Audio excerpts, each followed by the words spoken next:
نہیں ہے پھر اللہ تعالیٰ کو ایسی ہماری عبادتوں کی ضرورت نہیں ہے۔ میں نے کچھ کہا ہے آپ سے، میں نے کہا آگے بڑھتے رہیے، کوشش کرتے رہیے۔ اب تو بات حل ہو گئی نا، اب تو مسئلہ سب کا حل ہو گیا۔ کوشش کرتے رہو، اللہ قبول فرماتا رہے گا کوشش کی وجہ سے۔ اور اگر کوشش نہیں کرتے اور غلط کو غلط پڑھنے پر سمجھتے بھی نہیں، احساس بھی نہیں کرتے، تو پھر اللہ کا واجب نہیں ہے کہ صاحب ہماری نمازوں کے ثواب کو وہ بہت اچھی طرح سے پیک کر کے اور صاحب حفاظت سے رکھیے گا کہ وہ آئیں گے ٹھاکر صاحب اور اس کو ثواب دینا ہے۔ جی اللہ غنی ہے، اور نے خود کہا واللہ غنی عن العالمین، اللہ سارے جہانوں سے بے پرواہ ہے۔ اسے کیا پرواہ کہ کون ہے دنیا میں اور کیا کر رہا ہے، اسے کیا پرواہ کہ تم سجدے کر رہے ہو کہ نماز پڑھ رہے ہو کہ حج، اللہ بے پرواہ، اس کی شان میں کوئی اضافہ نہیں ہو رہا ہے، اور عبادت نہ کرنے سے اس کی شان گھٹ نہیں رہی ہے۔ یہ تو ہمارا ہی فائدہ ہے اور ہمارا ہی نقصان ہے۔ جو کر رہے ہیں ہم اپنے لیے کر رہے ہیں، اس لیے اپنے لیے کرو تو سدھار کے کرو نا۔ ذرا سی آئے گا کوئی کسی کہ یار یہ ٹرائل کس نے لگائی ہے، نظام مستری اناڑی تھا، کیوں بھائی کادے کو فیس میں فیس نہیں ملا، اناڑی تھا۔ آپ کی ٹائل کا فیس میں فیس نہ ملے، آپ نے کہا اناڑی تھا، اور آپ کے الفاظ سے الفاظ نہ ملے تو آپ اناڑی نہیں ہوئے اور ہم اناڑی نہیں ہوئے۔ میں بار بار آپ کو احساس دلانے کے لیے مثال دے کر کے سمجھا رہا ہوں کہ خدا کے دین کو سمجھنے کی کوشش کرو اور خدا کے قرآن کو سمجھنے کی کوشش کرو۔ ان چھوٹے چھوٹے ہی بچوں کا نہیں بلکہ بڑوں کا بھی حق ہے، جو قرآن جانتے نہیں ہیں انہیں جاننے کی ضرورت ہے۔ ٹائم نکالیے، قرآن کریم سیکھنے کی کوشش کر۔ خدا را اتنی صورتیں تو سیکھ لو جن سے ہماری نماز درست ہو جائے۔ چند صورتیں علم ترا سے پرے پرے کی سیکھ لو۔ دیکھیے امام صاحب نے تو بہت بڑی بات کہہ دی کہ جی میں تیار ہوں اس کے لیے، مغرب سے لے کے عشاء تک اگر یہ سیکھنے آتے ہیں میں سکھانے کے لیے تیار ہوں۔ الحمدللہ اللہ تعالیٰ ہمارے اس ماحول کو، پیارے ماحول کو اللہ تعالیٰ قبول فرما لے۔ ٹھیک ہے بھائی، کوشش کرنا، آپ سوچ لینا اپنے بارے میں، کسی کو اگر ٹائم ملتا ہے تو ٹائم کے حساب سے رابطہ کر لیو۔ انشاءاللہ جس وقت میں آپ سیکھنے کے لیے بیٹھ جاؤ گے، خدا کی قسم آپ طالب علم بن جاؤ گے، اور پھر اللہ کے رسول کی وہ حدیث آپ کے اوپر فٹ ہو جائے گی، خیرکم من تعلم القرآن وعلمہ، کہ تم میں سب سے بہتر وہ ہے جو قرآن کریم کو پڑھتا اور پڑھاتا ہے۔ رب کی قسم آپ اس حدیث پاک کے پورے مصداق ہو جائیں گے۔ ہو جاؤ گے کہ نہیں ہو جاؤ گے؟ بڑی فضیلتیں ہیں، بس ذرا سا ذہن لے جانے کی ضرورت ہے۔ ہمارا ذرا سا ذہن چلا جائے انشاءاللہ مسئلہ حل ہو جائے گا، مزہ آ جائے گا، خدا کی قسم مزہ آ جائے گا۔ قرآن کریم کی چند صورتیں بڑھیا کر کے سیکھنے کی کوشش کرو، پھر دیکھو نماز میں کیا مزہ آتا ہے، پھر دیکھو نماز میں۔ ابھی تو ہم نے پڑھا کہتے کہ التحیات للہ والصلوات والطیبات، ہمیں کیا پتا التحیات للہ والصلوات والطیبات کا کیا مطلب ہے؟ التحیات للہ والصلوات، یہ عرش کے اوپر، عرشی تحفہ یعنی آسمانوں کے اوپر، آسمانوں پر جب بلایا جناب محمد الرسول اللہ صلی اللہ علیہ وسلم کو رب نے، آقا نے فرمایا الصلاۃ معراج المؤمنین، نماز مومنین کی معراج ہے۔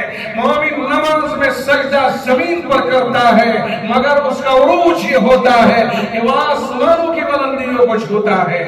مومن نماز میں معراج کرتا ہے۔ مومن کی معراج، مومن کی بلندی، مومن کے مقام بلند ہوتے ہیں جب وہ زمین کے اوپر اپنا سر رکھتا ہے۔ دیکھو آسمانوں پہ اللہ نے آپ کو بلایا، میں آپ کو احساس دلانے کے لیے بات کہہ دوں تاکہ آپ کو محسوس ہو، جب ہم الفاظ کو جانتے ہو اور پھر ہم نماز پڑھیں تو جو مزہ اس وقت آئے گا وہ بغیر جانے ہوئے نہیں آئے گا۔ آپ نے التحیات پڑھی لیکن آپ کو پتہ نہیں ہے کہ اس میں کیا بتایا جا رہا ہے، اور یہ کب کا تحفہ ہے؟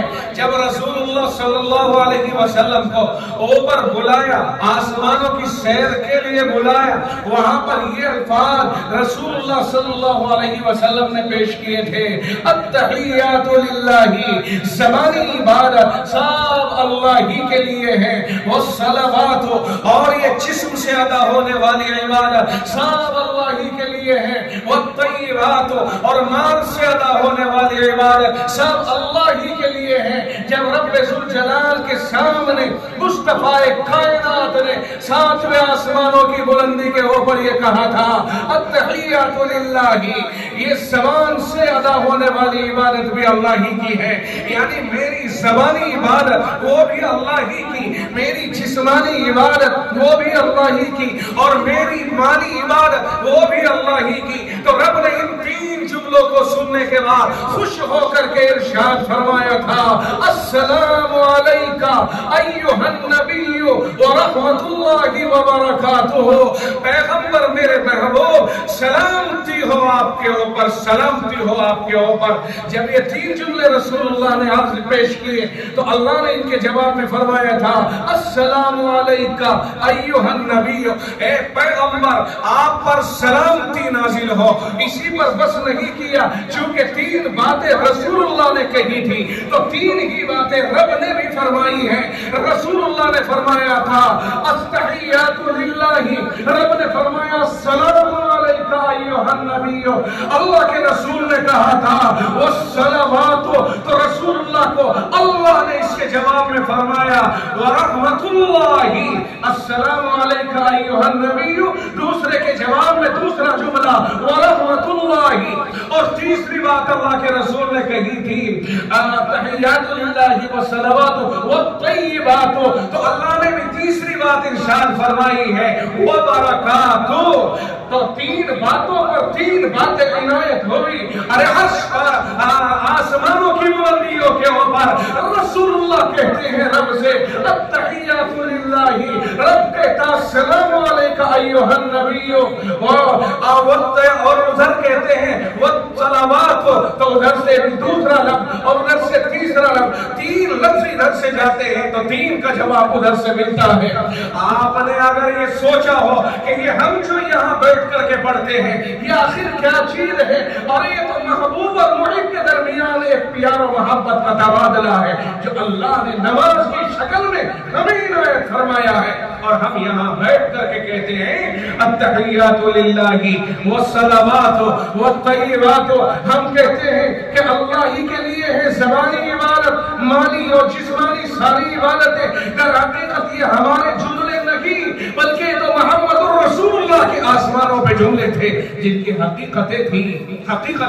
اللہ نے فرمایا خوش ہو گئے السلام علیکہ ایھا النبی ورحمۃ اللہ وبرکاتہ، اگر اللہ کے رسول صلی اللہ علیہ وسلم نے جب رحمتوں اور برکتوں اور سلامتیوں کی برسات اپنے اوپر نازل ہوتے ہوئے محسوس کی اور دیکھی تو رہا نہ گیا، وہیں پر پھر دوسری درخواست کر ڈالی السلام علینا وعلی عباد اللہ الصالحین۔ یہ جملے بھی رسول اللہ کے ہیں کہ الہ العالمین سلامتی ہمارے اوپر بھی ہو، اور دیکھ بندے میرے پیچھے اور بھی تو ہیں، میں عرش یہاں آسمانوں پہ آ کے انہیں نہیں بھولوں گا، میرے پیچھے میری امت کے نیک بندے اور بھی ہیں، قیامت تک کے لیے نیک بندوں کے لیے رسول اللہ نے آسمانوں پر رب کی خاص ملاقات کے وقت میں بل پاس کرایا تھا۔ تم پارلیمنٹ میں بل پاس کراتے ہو، تم پارلیمنٹ میں اکثریت کے ساتھ بل پاس کراتے ہو، میرے پیغمبر نے رب کے دربار میں بل پیش کر دیا تھا کہ میری امت کے جو نیک لوگ ہیں نیکیاں کرنے والے، سلامتی صرف مجھ محمد الرسول اللہ پر ہی نہیں بلکہ میری امت کے پیچھے بھی کچھ لوگ ہیں، یہ بل وہاں پاس ہو گیا کہ سلامتی سب پر ہوگی۔ ہم نماز پڑھتے ہیں لیکن کبھی احساس نہیں ہوتا ہے ہم کر کیا رہے ہیں، ہم کتنا بڑا کام کر رہے ہیں۔ السلام علینا وعلی عباد اللہ الصالحین۔ ماذا جبریل بھی ہے نا، کہتے اشہد ان لا الہ الا اللہ واشہد ان محمد عبدہ ورسولہ، میں گواہی دیتا ہوں کہ سوائے رب کے کوئی اور معبود نہیں، اور میں گواہی دیتا ہوں کہ محمد اللہ کے بندے بھی ہیں اور اس کے رسول بھی ہیں۔ یہ سارا کا سارا مجموعہ ملایا اور ہمیں نماز میں تشہد میں جب بیٹھے وہاں دے دیا گیا، اور رسول اللہ نے فرمایا صلاۃ معراج المومنین، نماز تو مومنین کی معراج ہے، وہ زمین پر سجدہ کرتا ہے، رب کے قدموں میں کرتا ہے، ان العبد لا یسجد بین قدمی الرحمن۔ آقا نے یہ بھی فرمایا ہے کہ بندہ جب زمین کے اوپر سجدہ کرتا ہے نماز کی حالت میں تو رحمان کے اللہ کے قدموں کے درمیان سجدہ کرتا ہے۔ آپ جانتے ہو جب کوئی کسی کے قدموں میں سر ڈال دے تو معاف کیے بغیر نہیں چھوڑتا ہے۔ کتنا ہی بڑا گناہ آپ نے کیا ہو، اگر لوگوں آپس میں ایک دوسرے کی شان میں بھی کوئی گستاخی کی ہو اور وہ آپ کے پیر پکڑ لے، آپ نہیں مانیں گے، اپنی ٹوپی اتار کے رکھ دے، آپ مان سکتے ہیں، لیکن اگر آپ کے پیروں پہ سر رکھ دے کہ آپ نہیں مانو گے؟ رب ذوالجلال نے اپنی محبت کا اظہار کیا، اور جب بندہ اس کے قدموں میں سر رکھتا ہے یعنی سجدے میں سر ہوتا ہے تو اس کو بتایا کہ ایسا ہے جیسے اللہ کے قدموں میں سر رکھ دیا۔ اور بتائیے معاف ہوگا کہ نہیں ہوگا؟ اسی لیے سجدے سے جب اٹھتا ہے بندہ تو معافی کے پروانے مل جاتے ہیں۔ نماز پڑھو، نماز پڑھو، نمازی بنو۔ بات سمجھ میں آئی کہ نہیں آئی؟ میں نے یہ بتانے کے لیے اور یہ سمجھانے کے لیے آپ کو کیا کہ جب صحت لفظی کے ساتھ، جب اچھے الفاظ کے ساتھ قرآن کریم جو روح ہے نماز کی، جب قرآن کریم صحیح پڑھا جائے گا نماز کے اندر تو جو بھی نماز پڑھنے والا ہوگا اس کی نماز میں 4 چاند لگ جائیں گے۔ قرآن کریم صحیح پڑھنا سیکھو، کم از کم اتنا تو صحیح جتنے قرآن کریم سے نماز ہوتی ہے۔ ما تجوز بہ الصلاۃ، جتنے قرآن کریم سے نماز جائز ہوتی ہے اتنا پڑھنا، اتنا تو اچھا سیکھو۔ یہ تو ہماری ضرورت ہے نا، اس کے بغیر تو کام ہی نہیں چلے گا، کیونکہ نماز ہر مسلمان پہ فرض ہے اور قرآن کریم اس میں پڑھنا فرض ہے، تو قرآن کریم فرض کے اندر فرض ہے، قرآن کریم فرض کے اندر فرض ہے، اس لیے قرآن کریم کو صحت کے ساتھ پڑھنا سیکھو، اور یہی جماعتوں میں جانے کا مقصد ہے۔ مقصد کو سمجھو، آپ تبلیغ میں ہیں، یہ مدرسوں میں ہیں، ایک تبلیغ میں ہے، ایک تدریس میں ہے۔ تدریس والے کی بھی ذمہ داری ہے کہ قرآن صحیح پڑھیں اور صحیح پڑھائیں، اور تبلیغ والے کی بھی ذمہ داری ہے کہ قرآن صحیح پڑھے اور صحیح پڑھائے، صحیح سیکھے۔ آپ کہتے ہو نا کہ بھائی تبلیغ میں جانے کا مقصد کیا ہے؟ نماز سیکھنا۔ ارے سب سے پہلا مقصد کیا ہے بھائی تبلیغ میں؟ بولو۔ ارے وہ تو مخالف سمجھ رہے کہ تبلیغ کا معاملہ، اور میں تبلیغی تبھی تو تم سے یہ باتیں کر رہا ہوں شکوے شکایت کی، میں تبلیغی نہ ہو تو مجھے ضرورت کیا پڑی تھی تمہیں چھیڑنے کی؟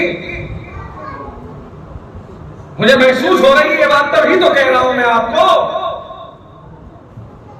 اب آپ بتائیے نماز مین مقصد ہوتا ہے کہ نہیں تبلیغ میں جانے کا؟ سب سے مین مقصد کیا ہے جی؟ نماز۔ اور نماز میں جو مین چیز ہے وہ کیا ہے؟ قرآن۔ اور جو مین کی بھی مین ہے، یعنی انسان ساری مخلوقات میں سب سے مین ہے کہ نہیں؟ اور انسان کے اندر سب سے مین ہے دل ہے، تو دل کو نکال کے پھینک دو اور پھر اس کے بعد انسان رہ جائے گا۔ تو قرآن کریم پر فوکس زیادہ سے زیادہ ہونا چاہیے۔ قرآن کریم مین کا بھی مین ہے۔ دودھ میں سے جب تم پلوتے ہو تو کچھ چھاچھ بن جاتی ہے اور کچھ مکھن نکلتا ہے، تو تھا تو وہ سارا دودھ ہی نا، لیکن دودھ میں 2 حصے ہو گئے، کچھ حصہ چھاچھ کہلایا، کچھ حصہ گھی کہلایا۔ تو یہ جو قرآن ہے نا یہ گھی کی طرح سے ہے۔ کوئی ہے تم میں سے جو چھاچھ کے مقابلے گھی کو پسند نہ کرے کہ گھی کو تو پھینک دو، چھاچھ کو ہمیں دے دو؟ کوئی نہیں کہے گا ایسے۔ تو اسی طرح سے قرآن کریم سیکھنا سکھانا نماز جماعت میں جانے کے بعد سب سے مین مقصد ہونا چاہیے۔ اور نماز کی مشق پابندی کے ساتھ ہونی چاہیے. کیسے رکوع کریں, کیسے سجدہ کریں, دونوں پیروں کے درمیان کتنا فاصلہ ہو, صاحب کس طرح سے ہماری نیت بننی چاہیے, کیسے ہمارا رکوع میں سر, کمر, پیچھے کا حصہ تینوں برابر ہونے چاہیے. پتہ چلا کمان کی طرح سے بیچ میں کہیں کھڑا ہے, اس کے سر یوں جھکا پڑا ہے, سجدے میں جا رہا, اوپر سے گر رہا ہے. ارے کیا مصیبت آ گئی بھائی. ترتیب یہ ہے کہ سجدے میں سے جائے سیدھا نیچے کو بیٹھے, پھر سجدے میں جائے, اوپر سے کیوں گر رہا ہے. ابھی تو نماز پڑھنے کا طریقہ بھی معلوم نہیں ہے میرے بھائی, تو ابھی تو کچھ پتہ ہی نہیں چل پایا. وہ خداوند عالم ہمیں ایسی نمازوں کے لیے نہیں یاد کر رہا, ہو تو ہمیں کہہ رہا کہ صحیح نماز پڑھو, اور اس کے لیے سیکھنا ضروری ہے. انشاءاللہ ہم سیکھنے کی طرف پوری توجہ دیں گے. امام صاحب آپ کو سکھانے کے لیے تیار بیٹھے ہوئے ہیں. امید ہے میں نے قرآن کی آیت پڑھی تھی کہ وما ارسلناک الا رحمۃ للعالمین, اور وہاں تک میں بالکل ابھی پہنچا ہی نہیں, اور بات نہ جانے کہاں کو چلی گئی. خیر جہاں چلی گئی اب ہم اسے چھوڑ دیتے ہیں, اسے بھی چھوڑو. ہم نے دو چیزیں چھوڑ دی, دونوں کو چھوڑ دیا, اور یہ معلوم نہیں ہم کون سی گھاٹی میں گزر کے آپ تک پہنچے ہیں. یہ چند باتیں میں نے آپ کے سامنے عرض کی ہے اس مناسبت سے کہ آج ہم یہاں جمع ہوئے ہیں, بیٹھے ہیں. خوشی کی بات یہ ہے کہ ہم وہاں بیٹھے ہیں جہاں دو کام ہوتے ہیں, ایک تو فرض نماز ہوتی ہے, دوسرے قرآن کریم کی تعلیم ہوتی ہے. اس جگہ کو دو چیزوں سے نسبت حاصل ہے, قرآن سے اور نماز سے. یہ جگہ دو چیزوں سے منور ہے. الحمدللہ اللہ کا شکر ادا کریں. اور مقامی بچے ہیں, مقامی بڑھانے کے یہ فیض, یہ چراغ بڑھانے میں جل رہے ہیں. یہ بھی ذہن نشیں رہیں کہ جن دلوں کے اندر قرآن کریم ہے, ان دلوں کے اندر اللہ کا نور ہے, وہ منور ہے, وہ روشن ہے. اور جن دلوں کے اندر قرآن کریم نہیں ہے وہ ویرانہ اجاڑ ہے. وہ اس طرح ہے جیسا کہ کوئی آپ نے کہیں کھنڈر دیکھے ہو. فرمائے وہ کھنڈر دل ہے جس میں قرآن نہیں, اور وہ آباد دل ہے جس میں قرآن ہے. کوشش کی جائے کہ جس گھر میں چند بچے ہیں ایک آدھ کو تو کم از کم حافظ بنا لے, کم از کم کام آ جائے گا وہاں پر. آج کل تو یہ بھی کرتے ہیں لوگ, اگر کسی کی دکان, ہم نے 4-5 چیزوں کے لیے قرآن کریم کو سمجھا ہے. ویسے پڑھنے پڑھانے کے اعتبار سے دکان, ہاں اگر دکان لی ہے, دکان نہیں ابتدا کرنا ہے, اس وقت بھی یاد کر لیتے ہیں. ذرا نوازی صاحب آپ کی, آپ اس ٹائم یاد کر تو رہے کم از کم. اگر اس ٹائم بھی بھول جاتے تو ہمیں لڈو کون کھلاتا؟ ایک دو لڈو ہاتھ لگ جاوے تمہاری برکت سے. یا کوئی مرنے والا مرنے کے قریب ہو رہا ہو کہ نہیں مول صاحب قرآن شریف پڑھ دو اس پہ. اب مولوی صاحب یہ ایسا ڈانٹ کے قرآن پڑھتا ہے کہ ختم ہی کر کے آوے وہاں سے کہ نہیں, روح نکل گئی. سورہ یاسین شریف کیا پڑھی اس کے ذرانے, روح ہی نکال دی. اور کہتے رہتے کہ نہیں نکل نہیں رہی, ذرا نکالیے. تو انہوں نے اٹھایا قرآن شریف کی سورہ یاسین شریف کی جو چھوٹ ماری, روح نکل کے صاف ہو گئی. اچھا صاحب ہم قرآن کریم کو, ہمارا ابا مر گیا جی, اب وہ برا سا لگ گیا. اچھا ہمارے خاندان میں یا ہمارے محلے میں کوئی انتقال کر گیا جی, اب وہ بخشوانے کے لیے بچوں کو بھیج دو. مول صاحب فجر کے بعد آپ کھڑا ہوا مسجد میں, مولانا صاحب سنی ہو کیا بات ہو گئی؟ صاحب کل آپ کو پتا نا وہ ہمارا 3 سال کا بچہ مر گیا تھا قرآن پڑھنے کے لیے وہاں پہ. بھائی 3 سال کا تو خود ہی تیرے لیے بخشش کروانے والا ہے, تو اس کے لیے کیا قرآن پڑھواوے گا تو؟ جو بالغ نہیں ہوتے نا بچے, وہ قیامت کے دن اپنے ماں باپ کی سفارش کریں گے اور اپنے ماں باپ کو بخشوانے میں اہم کردار ادا کریں گے. اگر ہم نے صبر کر لیا ان کے مرنے کے بعد, وائے میلہ نہیں بچایا, تو یہی بچے انشاءاللہ ہماری بخشش کا سامان بن جائیں گے. مرنے والے کو آپ کے پاس پیسے ہیں, غریبوں کو خرچ کرو, اللہ ثواب دے گا. اس نے میراث چھوڑی ہے بہت ساری. مرنے والے نے کچھ نیکی کی ہوگی, ہو سکے وہ بیاج نہ لیتا ہو سکے وہ سود نہ کھاتا ہو سکے وہ رشوتیں نہ لیتا ہو سکے وہ ایسے برے کام نہ کرتا ہو, نیک ہو, اللہ تعالیٰ بخشے. لیکن سوال یہ پیدا ہوتا ہے مرنے کے بعد کسی مدرسے میں جا کر کے دروازے پہ کھڑا ہو گیا, مول صاحب بچوں کو بھیجو. مول صاحب کہہ رہے بھائی ابھی قرآن شریف پڑھ رہے, سبق سنائیں گے, اگر یہ تیرے ساتھ چلے جائیں گے جی تو پھر ان کا سبق رہ جاوے گا, دقت ہو جاوے گی. کہ نا جی وہاں تو سب جمع ہیں گے, آپ نے بھیجو گے تو اس نے تیور دکھانے شروع کی. ایک مولوی صاحب ڈر گئے، یار اگر میں نہ بھیجے اس کے ساتھ میں تو لین دین کٹے گا، دقت ہو جائے گی، فتنہ کھڑا ہوگا۔ یار فتنے سے بچنے کے لیے بچوں سے کہا، او بچوں، استاد جی سے کہا ٹھہر جاؤ، سبق تو بعد میں ہو جائے گا، اگر یاد نکل گیا کوئی بات نہیں، نہ تو کل کو سنا دیں گے بھیا اس سے فتنے سے بچنا ہے، وہ بہت بدمعاش ہے، وہاں بھیج دو۔ تو یہ صورتحال بن گئی۔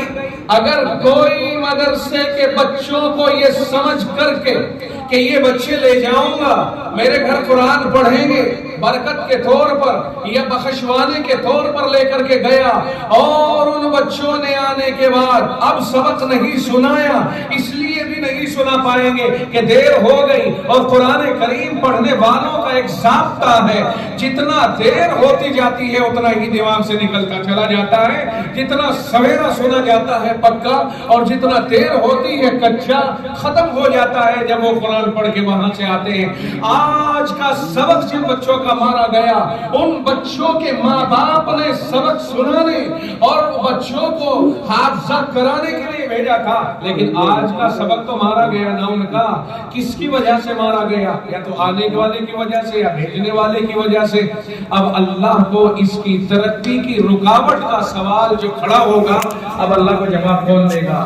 یہ سمجھ لینا خوب اچھی طرح سے، دیکھنے کو تو معمولی بات ہے مگر خطرناک ترین بات ہے، خطرناک بات ہے۔ ایک مزدور مزدوری پہ جاتا ہے، ٹھیلا لگاتا ہے بیچارہ، 500-700 کما لاتا ہے، آپ نے اسے اپنے کام میں لگا لیا، اس کو کوئی جھاڑی بھی نہیں دی اور اس کی بنی بھی نہیں، کیا اچھا کیا؟ جی مزدوری مار دی۔ یہ بچے قرآن کریم پڑھ کے روزانہ ایک ایک سبق پڑھ کے آگے بڑھتے ہیں۔ جس دن کوئی قرآن پڑھنے کے لیے بلا لیتا ہے، اکثر ان کا سبق مارا جاتا ہے اور کسی کو احساس نہیں ہوتا ہے۔ اس سبق کے مارے جانے پر قیامت کے دن جو کڑا سوال ہوگا، اس سوال کا جواب جو دے سکے وہ تیاری کرے، اس سوال کا جواب تو دینا ہوگا۔ اب یہ طریقہ اپناؤ، کوئی بھی مجھے معلوم نہیں ہے کیا ہے، میں تو مشورہ دیا کرتا ہوں اس موقع پر کہ ہمارے خادم الاسلام ہاپوڑ میں ایک طریقہ ہے، ایک رجسٹر بنا رکھا برائے ایصال ثواب۔ اس میں یہ ہوتا ہے کہ جو کوئی انتقال کر گیا اس کا لکھ لیا جاتا ہے ایڈریس وغیرہ، اور اس میں لکھ کر کے ایک مضمون کہ بھائی فلاں صاحب کا انتقال ہو گیا ہے یا کوئی پریشانی ہے، آپ حضرات اپنے اپنے درجوں میں جس وقت چھٹی ہو اس وقت ایصال ثواب کرا دیں کہ جتنا بچوں نے 4 گھنٹے میں پڑھا ہے اس کا سارے کا ایصال ثواب کرا دیں، نقصان بھی کوئی نہیں ہوا اور ہمارا مسئلہ بھی حل ہو گیا۔ بتلائیے یہ شکل اچھی ہے یا وہ شکل اچھی ہے جو بچوں کو اٹھا کے لے گئے اور ان کا نقصان کرایا؟ تو ہمارے مردے کو ثواب بھی مل گیا، زیادہ سے زیادہ ملا، اچھے سے اچھا پڑھنے کا ملا، اور بچوں کا نقصان بھی نہیں ہوا۔ ہمارے خادم الاسلام میں یہ شکل اپنا رکھی ہے اور اسی کے اوپر عمل ہوتا ہے الحمدللہ۔ ہر جگہ میں یہ کہتا ہوں کہ اسی پر عمل ہو جائے تو بہت زیادہ بہتر ہوگا، بچوں کا بھی فائدہ ہوگا اور سبھی کا فائدہ ہوگا۔ اللہ تعالی ہمیں ان باتوں کے اوپر ماشاءاللہ بہت خوشی، یہ مجھے انہوں نے نہیں کہا، بلکہ میں جہاں قرآن کریم سے متعلق کوئی بات کرتا ہوں تو اس طرح کی بات میں اپنی رائے سے کہہ دیتا ہوں تاکہ کسی کی سمجھ میں آ جائے۔ اللہ تعالیٰ خوش رکھے۔ اور بڑھانا تو ہماری تحصیل ہے بھائی، ایک زمانے میں اب تو تم نے پتہ نہیں کیوں ہمیں کھتولی میں خدیڑ دیا اور بالیان کو، ورنہ تو بڑھانا ہی ہماری تحصیل ہوا کرتی تھی۔ ہمیں تو بڑھانے پہ فخر ہے پرانے دور سے۔ اللہ تعالیٰ بڑھانے والوں کو سلامت رکھے اور بڑھاپا نہ آئے ان کے اوپر جلدی سے۔ ہاں اللہ خوش رکھے آپ حضرات کو۔ چند باتیں تھیں، انہیں معروضات کے ساتھ میں اپنی بات ختم کر رہا ہوں۔ وآخر دعوانا الحمدللہ۔